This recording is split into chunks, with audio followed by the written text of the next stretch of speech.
결론부터 말씀드립니다. 이번 달부터 매달 100만원씩 투자합니다. 34만원은 연금저축펀드, 56만원은 일반 증권 계좌에서 ETF를 매수하고 10만원은 주택청약에 가입합니다. 다음 오늘 영상을 잘 참고하시면 은퇴 후 매달 현재 화폐 가치 기준으로 공무원 연금 250에서 300만원, 연금저축펀드에서 100만원, 일반 증권 계좌에서 100에서 150만원, 약 500만원으로 편안하고 여유로운 노후 생활을 누리실 수 있습니다. 또 깜짝 놀랄만한 금액의 목돈이 생기니 잘 시청해 주시기 바랍니다. 더불어 공무원 연금이 없는 3년에 대한 대책도 알려드리겠습니다. 안녕하세요. 현직 교사이자 투자경력 25년 비올라입니다. 이 영상은 20대, 30대 선생님들의 올바른 재테크와 노후 생활을 위해 제작했으며 어떠한 광고나 영리 목적이 없음을 밝힙니다. 또한 재테크에는 100%란 있을 수 없지만 90% 이상 성공 가능성이 있다고 생각하는 것들만 말씀드리오니 잘 참고하시기 바랍니다. 오늘 말씀드릴 것은 ETF가 중심이라 먼저 ETF에 대해 간단히 알아보겠습니다. ETF는 주식과 펀드의 장점을 합쳐놓은 투자 상품입니다. 주식처럼 실시간 거래가 가능하고 펀드처럼 여러 종목을 한꺼번에 살 수 있습니다. 전문가가 좋은 회사를 선택하고 더 좋은 회사가 생기면 알아서 바꿔줍니다. 좋은 회사 순위에 따라 해당 비율을 조정하는 리밸런싱까지 해주면서도 수수료는 일반 펀드보다 저렴합니다. 본업이 있는 우리들에게는 매우 적합한 투자 상품이라고 할 수 있습니다. ETF 종류는 매우 많지만 제가 추천하는 ETF는 미국 시장에 투자하는 SPY와 QQQ입니다. 우리나라 주식도 좋지만 우리는 장기 투자를 할 것이므로 안정성이 더 높은 미국 주식시장을 선택하겠습니다. 투자의 대가 워렌 버핏은 유서에 자신이 죽은 뒤에 재산의 90%를 S&P 500을 따르는 펀드에 투자하라고 적었는데요. 이 S&P 500을 따르는 ETF가 바로 SPY입니다. SPY는 미국의 우량한 기업 500개를 선정해 투자하는 것으로 안정적이면서 꾸준한 수익을 내는 것이 특징입니다. 한 주당 현재 가격은 약 450달러이고 수수료는 0.09%, 10년 평균 수익률은 연 16% 정도 되지만 연평균 수익률은 10% 정도를 기대하는 것이 좋습니다. 보유하고 있는 회사는 애플, 마이크로소프트, 구글, 아마존, 페이스북, 테슬라, 엔비디아 등 익히 알려진 기업입니다. 다음으로 QQQ는 기술주 중심의 나스닥 100개 회사에 투자하는 ETF입니다. 한 주당 현재 가격은 약 380달러이고 수수료는 0.2%, 10년 평균 수익률은 연 23% 정도이지만 연평균 20%를 기대하면 되겠습니다. 보유회사는 애플, 마이크로소프트, 구글, 아마존, 페이스북, 테슬라, 엔비디아, 페이팔, 아도베 등입니다. SPY와 QQQ에 투자하면 이런 좋은 회사들을 한꺼번에 소유할 수 있는 것입니다. 두 ETF가 포함한 상위 회사들은 비슷하지만 보유 비중이 다르고 보유하고 있는 하위 회사들의 경우는 많이 다릅니다. 둘 중 한 가지를 고른다면 개인적으로 젊은 선생님들에게는 QQQ를 더 추천드립니다. 지금부터가 진짜입니다. 먼저 스마트폰 비대면으로 증권 계좌를 만드십시오. 삼성증권이나 미래에셋, 한국투자증권이 무난합니다. 다음 증권앱에서 바로 연금저축펀드에 가입합니다. 주의할 것은 은행이나 보험사에 있는 연금저축은 가입하면 안 된다는 것입니다. 연금저축펀드는 세금을 미래로 이연해 주면서도 연 400만원까지 세액 공제를 해줍니다. 젊은 선생님들의 경우 16.5%, 즉 66만원을 연말 정산으로 돌려받을 수 있습니다.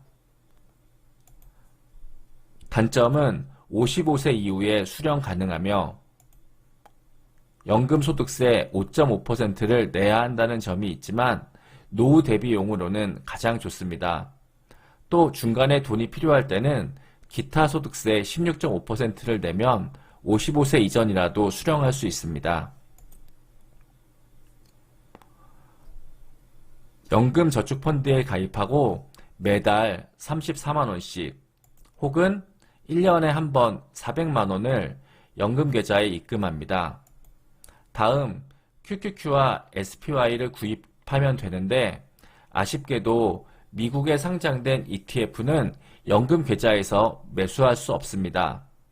대신 QQQ와 거의 같으면서 우리나라에 상장된 미국에 투자하는 타이거 미국 나스닥 100을 선택하면 되겠습니다. 마찬가지로 SPY 대신으로는 타이거 미국 S&P 500을 선택합니다. 일반 계좌에서 타이거 미국 나스닥 100을 매수하면 수익의 15.4%를 세금으로 내야 하는데 비해 연금 계좌에서는 수익에 내는 세금의 세율도 낮으면서 미래로 연기해줘 수익을 극대화할 수 있습니다. 매달 매수한다면 34만원으로 반씩 매수합니다. 매달 정한 날짜에 매수하는 것이 좋습니다. 개인적으로 1일이나 월급날인 17일을 추천합니다. 현재 타이거 미국 나스닥 100은 한 주에 8만원 정도, 타이거 미국 S&P 500은 한 주에 13,000원 정도입니다. 타이거 미국 나스닥 100을 2주, 타이거 미국 S&P 500을 13주 정도 매수합니다. 물론 시간이 지남에 따라 매수 비중은 변동될 수 있습니다. 투자를 오랫동안 꾸준히 계속합니다. 연평균 목표 수익률을 15% 정도로 보면 10년이면 약 9,400만원, 20년이면 약 5억 1천만원, 30년이면 약 23억 8천만원 정도가 모이게 됩니다. 55세 이상이 되어 은퇴하는 시기부터는 매달 연금을 수령할 수 있습니다. 이때 주의할 점은 연금 수령액이 연 1,200만원 이내면 분리과세이지만 그 이상이면 종합소득세에 전액 합산된다는 것입니다. 62세에 은퇴한 후 월급과 공무원 연금이 없는 3년 동안은 매달 300만원 정도 받더라도 소득세를 많이 내지 않겠지만 65세 이후에 연 300만원을 받는다면 공무원 연금과 합쳐져 종합소득세를 많이 내게 될 수도 있습니다. 그래서 65세 이후에는 월 100만원씩 받으시는 것이 좋습니다. 지금은 이 정도만 알고 계시고 나중에 고액 자산가가 되었을 때 세금 문제를 본격적으로 고민해도 괜찮을 것 같습니다. 이렇게 연금 저축에 투자하면 나중에 20억 정도의 자금과 매달 100만원 이상의 연금을 확보할 수 있습니다. 두 번째로 일반 증권 계좌에서 매달 56만원을 투자합니다. 제가 추천드리는 것은 앞에서 말씀드린 QQQ와 SPY, 추가로 ARKK입니다. 이 중 젊은 선생님들에게는 QQQ와 ARKK를 더 추천드립니다. ARKK는 특정 지수를 따르지 않는 액티브 펀드로 기술주 중 좀 더 혁신적인 회사들에 초점이 맞추어져 있습니다. 한 주당 가격은 약 120달러 정도이며 액티브 펀드라 수수료는 0.75%로 조금 비쌉니다. 2014년부터 시작되었고 5년 평균 수익률은 연 45% 정도입니다. 보유하고 있는 회사는 테슬라, 원격 의료 서비스 텔라닥, 스트리밍 전문기업 로쿠, 암호화폐 관련 코인베이스, 메타버스 관련 유니티, 모바일 결제 스퀘어, 화상회의 줌 등입니다. 56만원으로 매달 QQQ 한 주, 나머지는 ARKK에 투자합니다. QQQ가 가격이 비싸 구입이 어렵다면 QQQM을 매수해도 됩니다. 다음과 같이 매수하면 됩니다. QQQM은 QQQ와 같으면서 가격만 저렴한 미니 버전입니다. QQQM 2주 정도, ARKK 한 주나 2주 정도 매수하면 되겠습니다. 마찬가지로 잔고에 맞게 비슷한 비중으로 매수하면 됩니다. 일반 계좌에서도 이렇게 오랫동안 장기 투자합니다.